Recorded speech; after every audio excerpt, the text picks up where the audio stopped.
Hoy trataremos el tema de la oveja perdida. Eh, ¿Qué pasa con las personas cuando están fuera del Señor? Algunos inclusive han pertenecido al Evangelio, otros se han descarriado, o sea, pertenecían a un redil, pertenecían quizás a una congregación, pertenecían a la Grey, y ahora, bueno, están fuera quizás de Dios. Por supuesto, los instamos a que vuelvan. Dios siempre los está esperando con los brazos abiertos. Eh, el tema es que la condición de tal persona, para aquellos que por ahí predican, evangelizan, tenemos que entender que la persona entiende que no está perdida, no sabe que está perdida. La persona que está fuera de Dios no entiende de qué está perdida. O sea, no entiende que necesita quizás la salvación. O sea, ¿salvación de qué? Entonces, eh, ellos, cuando uno le trata de predicar, dice, pero yo siempre fui bueno, no, lo típico, yo nunca maté a nadie, yo nunca, no sé, robé o nunca hice esto. Bueno, algunos sí reconocen, pero la gran mayoría de la gente siempre argumenta que es una persona buena, que, bueno, que tiene contacto con Dios, que cuando él necesita le pide a Dios. No entiende que la persona está perdida de alguna forma. El hijo pródigo igual. Cuando se fue de la casa no entendió que estuvo perdido hasta que ya no pudo más, hasta que ya no tenía para comer, no tenía cómo defenderse. Entonces, cuando le predicamos a alguien o evangelizamos a alguien, tenemos que entender que la persona no entiende de qué estamos hablando. ¿Perdido de qué? Entonces, eh, vamos a la palabra del Señor para tratar de entender todo esto. ¿Qué significa estar perdidos, estar fuera, no tener a Dios, tener a Dios? Vamos a empezar con Isaías. Isaías 53:6 dice claramente, todos nosotros nos descarriamos como ovejas, cada cual se apartó por su camino, mas Jehová cargó en él el pecado de todos nosotros. A Isaías se lo denomina el quinto evangelio, por la exactitud de sus profecías. Es como si Isaías estuviera viendo al Señor y sin embargo se escribió 700 o 750 años antes de Cristo, antes de que el Señor venga por primera vez. Estábamos todos descarriados, estábamos todos fuera de Dios. Es verdad, a través del, digamos, pecado original. ¿Qué significa pecado? Bueno, pecado es desobedecer a Dios.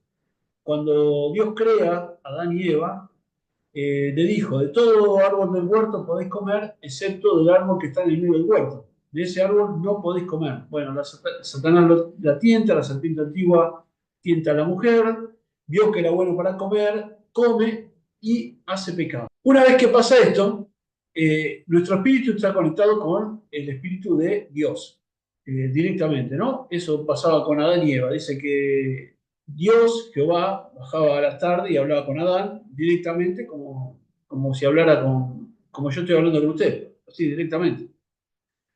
Eh, una vez que desobedece, esa comunión, ese diálogo, esa conexión que había entre Dios y el hombre se corta. Entonces Dios tiene que enviar a su Hijo, unigénito, a Jesucristo, para volver a restablecer esa comunión. Esa se llama reconciliación, ¿eh? Lo pueden ver ahí en Romanos 5. En realidad eso significa también religión. Religión es religación, ¿eh? Cuando alguien se religa con Dios, porque antes estaba fuera de Dios, esa conexión había sido cortada. Entonces, cuando muere Cristo, el hombre vuelve a ser religado con Dios. Pero para eso también nosotros tenemos que aceptar. Está explicado en un montón de lugares, ¿no? Romanos 10. Tenemos que aceptar o creer en la obra redentora de Cristo. Si bien el Señor muere por todos, no hay excepción de personas, dice ahí en Romanos también, eh, pero también le da la oportunidad al hombre para que pueda elegir si creer o no creer en Dios, o no creer en Cristo o en su obra redentora, allí en la cruz del Calvario. Un poco lo dice en 1 Pedro 2:25, ahora vamos a leerlo. En 2:24 dice, quien llevó el mismo nuestros pecados en su cuerpo sobre el madero. para que nosotros, estando muertos a los pecados, vivamos a la justicia, y por cuya herida fuisteis sanados. Porque vosotros erais como ovejas descarriadas, pero ahora habéis vuelto al pastor y obispo de vuestras almas. Nos habíamos perdido de Dios, o sea, nos habíamos quedado fuera. Ahora Cristo reconcilia al hombre a través de su sangre redentora y lo vuelve a comprar o lo vuelve a recomprar, ¿no? Para volver a ser, que nosotros podamos ser hijos de Dios ahora. Ahora vendremos a ser hijos adoptivos, ¿no? O sea, en 1 Juan 5:19 dice claramente, y sabemos que ahora somos hijos de Dios, ¿no? Así dice la palabra del Señor. El hijo unigénito es Jesucristo, ¿no? Él es el único hijo, único generado, sería unigénito. Pero nosotros venimos a ser hijos adoptivos, ahora por esta muerte en la cruz del Calvario. O sea que estábamos perdidos, éramos como ovejas descarriadas, estábamos cada uno por su lugar, no encontramos el rumbo, no encontramos el camino, no sabíamos para dónde ir, hasta que nos encontramos con el Señor. En realidad, Él nos encuentra en nosotros, no es que nosotros encontramos a Dios. Él fue el que nos estaba buscando y nos encuentra. Una vez que nosotros aceptamos la obra de Cristo, aceptamos al Señor como nuestro Salvador, ahora volvemos a estar religados con Dios. El Espíritu Santo ahora empieza a obrar en nuestra vida. Bueno, algunos se han bautizado, otros han recibido el Espíritu Santo, pero el Espíritu Santo empieza a trabajar en nuestra vida. Y acá vemos que dice, habéis vuelto al pastor y obispo de vuestras almas. Pastor se refiere porque somos como ovejas, ovejas descarriadas, que ahora estamos de nuevo en la grey, estamos de nuevo en el redil, de nuevo pertenecemos al Señor. Dice el Salmo 23:4, aunque ande en valle de sombra de muerte, no temeré mal alguno, porque tú estarás conmigo. Tu vara y tu callado me infundirán aliento. Tu vara y tu callado. La vara vendría a ser aquella que usa el pastor es como un palito para ir llevando a la oveja dentro, digamos, del camino, ¿no? Para que no se despeñen, para que no se caiga alguna sequía o algún badén. Y el callado es cuando se cae la oveja, tiene como una forma de U, tiene como una forma para enganchar el cuello de la oveja para rescatarla, ¿no? Una vez que se cae algún agujero o se cae a algún lugar o una superficie más baja, la levanta con ese callado, ¿no? Tu vara y tu callado me infundirán aliento. Cada vez que nos caemos, el Señor nos levanta. Cada vez que nos sacamos una patita, por decirlo de alguna forma, con su varita nos va pegando en las patitas y vamos entrando de nuevo al redil. Que es lo que le pasa a muchos creyentes. Algunos viven al límite y el Señor nos va corrigiendo, ¿no? Eso es lo que significa el Salmo 23. En Juan 10:11 vemos que Él es el buen pastor.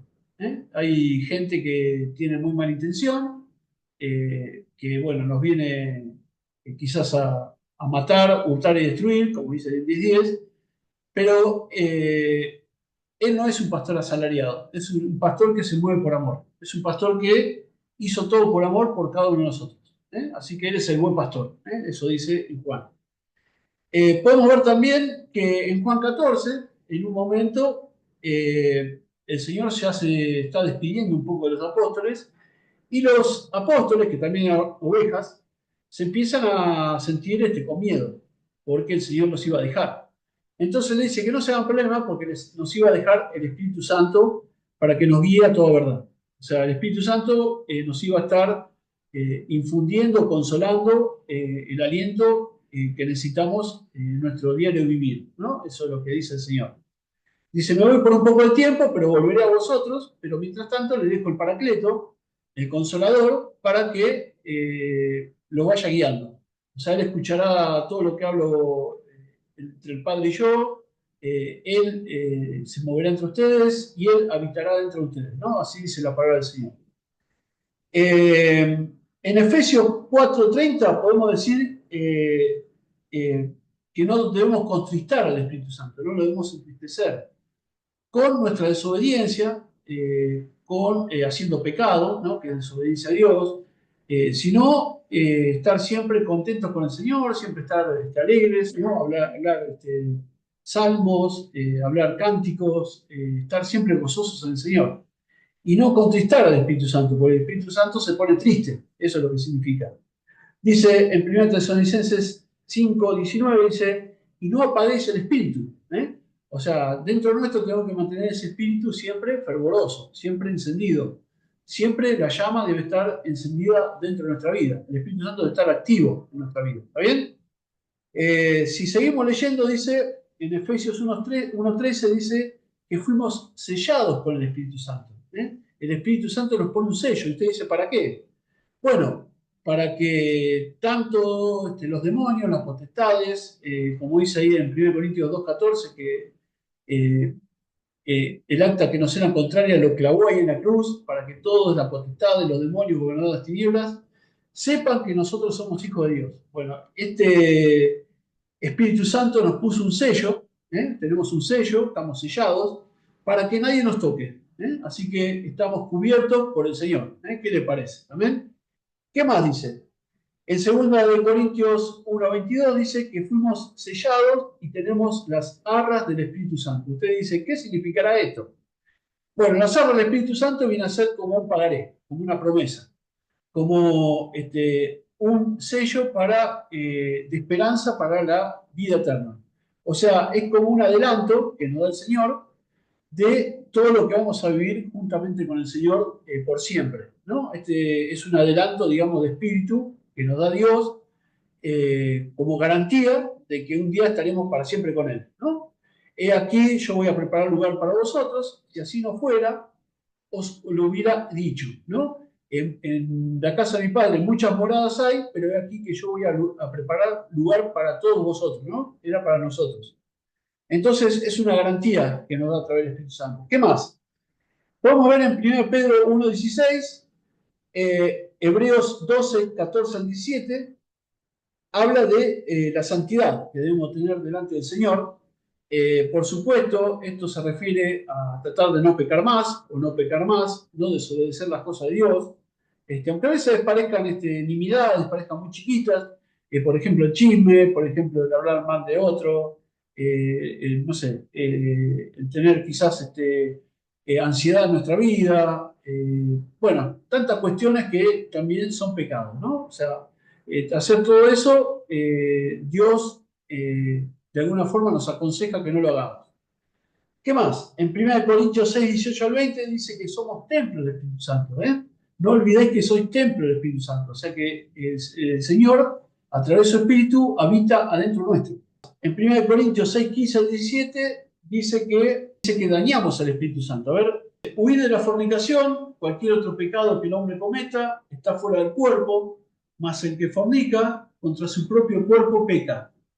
¿O ignoráis que vuestro cuerpo es templo del Espíritu Santo, el cual está en vosotros, el cual tenéis de Dios, y que no sois vuestros, porque habéis sido comprados por precio? Glorificad pues a Dios en vuestros cuerpos y en vuestro espíritu, los cuales son de Dios. Bueno, debemos recordar que ya no nos pertenecemos a nosotros mismos. Ya no somos dueños de nuestro cuerpo. Veo que hoy en día está muy en moda esto, ¿no? Que cada uno puede hacer con su cuerpo lo que quiere. Bueno, algunos, no sé, hacen con su cuerpo cosas extrañas, ¿no? De todo tipo. Algunos, bueno, se hacen perforaciones, otros se hacen cosas raras, otros se hacen operaciones. Bueno, inclusive muchos toman cosas que son contra naturaleza y nos pueden hacer realmente mal. Eh, entonces, tenemos que tener cuidado porque tanto nuestro espíritu como nuestro cuerpo ahora pertenecen a Dios. Ya no pertenecemos a nosotros mismos. Pero tenemos que ser conscientes de eso, tenemos que cuidar este templo, que es templo del Espíritu Santo. Y sobre todo con el tema del adulterio, la fornicación que dice ahí, porque nos dañamos a nosotros mismos. O sea, que dice ahí en 1 Corintios 5 también, que cualquiera que se llegue a una mujer bueno, que estaba con cierta situación, algunos pueden estar endemoniados, otros pueden tener otras cuestiones, y nosotros nos allegamos a esa gente y después esas cosas se nos traspasan a nosotros. Por eso mucha gente hoy en día anda con un problema, trastorno de, qué sé yo, ansiedad, algunos no pueden dormir, otros, no sé, tienen miedos, tantas cosas, ¿no? Bueno, a veces es por todo esto, ¿eh? Porque decían los griegos que si uno pecaba con el cuerpo, o sea, hacía alguna de estas cosas, no afectaba al espíritu, y eso no es así. O sea, nos dice la palabra que eso no es así. Todo lo que hacemos con el cuerpo nos afecta al espíritu, es verdad. Si usted toca algo caliente y se quema, por supuesto su cuerpo se va a dañar, pero ni le cuento su espíritu, lo va a sentir hasta el fondo del alma. Entonces tenemos que darnos cuenta que todo nos afecta al espíritu. Entonces que Dios nos ayude a entender todo esto que para Dios es pecado. Otros de los que pensaban en esto eran los famosos Nicolaitas, ¿no? Que decían que todo lo que se haga en el cuerpo no afectaba al espíritu. Bueno, eso está también condenado por la palabra en Apocalipsis. Por último, podemos ver que la voluntad, ¿no? Lucas 22:42, diciendo, Padre, si quieres pasa de mí esta copa, pero no se haga mi voluntad, sino la tuya. Yo, qué hermoso, porque el Señor, a pesar que era hijo de Dios, unigénito, el único hijo de Dios verdadero, no pretendía hacer su voluntad, sino que pretendía hacer la voluntad del Padre, es decir, no pecar. Amén. O sea, él se iba a tragar la copa amarga, que era el pecado de toda la humanidad, de los que estuvieron antes que nosotros, los que estamos y los que van a venir. Así que todo el pecado cayó sobre Cristo. Y él fue, como leímos ahí en 1 Pedro 2:25, 2:24 y 25, vemos que él se llevó el pecado de todos nosotros, ¿no? O sea, ahora somos hijos de Dios. Entonces, resumiendo, éramos ovejas descarriadas, que cada uno hacía lo que le parecía y así nos iba. Totalmente mal, la gran mayoría, por eso, bueno, yo llegué al Señor, porque estaba muy enfermo, tenía un montón de problemas, y bueno, por eso, gracias a Dios que me encontró, y él me infunde aliento, con su vara y su callado, más de una vez me ha tenido que corregir, amén, y me va llevando, amén. Por eso llegamos a... Y dice ahí en Juan que él es el buen pastor, eh, después nos dice que nos dejó su Espíritu Santo, y no debemos ni entristecerlo ni apagarlo. Hemos sido sellados con este Espíritu Santo, así que ese Espíritu Santo nos da la garantía absoluta de que somos hijos de Dios. Y tenemos las arras del Espíritu, ¿no? Las arras son las garantías de que un día estaremos para siempre con el Señor. El 1 Pedro 1:16, a ver.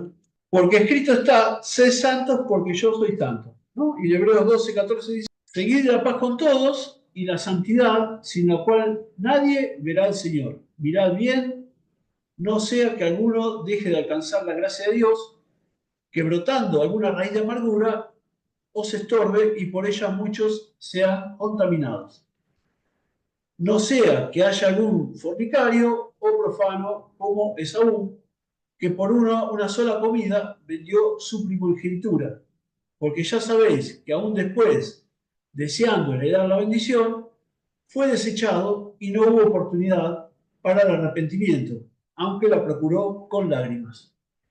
¿A qué se está refiriendo con esto? Bueno, si bien el Señor nos santifica, nos purifica, nos limpia del pecado, de todo mal, nosotros debemos mantener esta santidad obedeciendo a Dios y como hizo Jesucristo, no se haga mi voluntad, sino que se haga la tuya. Recuerden que hemos sido comprados con sangre, con un precio muy alto, porque Dios entregó a su único Hijo unigénito para que muriera por todos nosotros de una forma vil, terrible, muy, muy baja.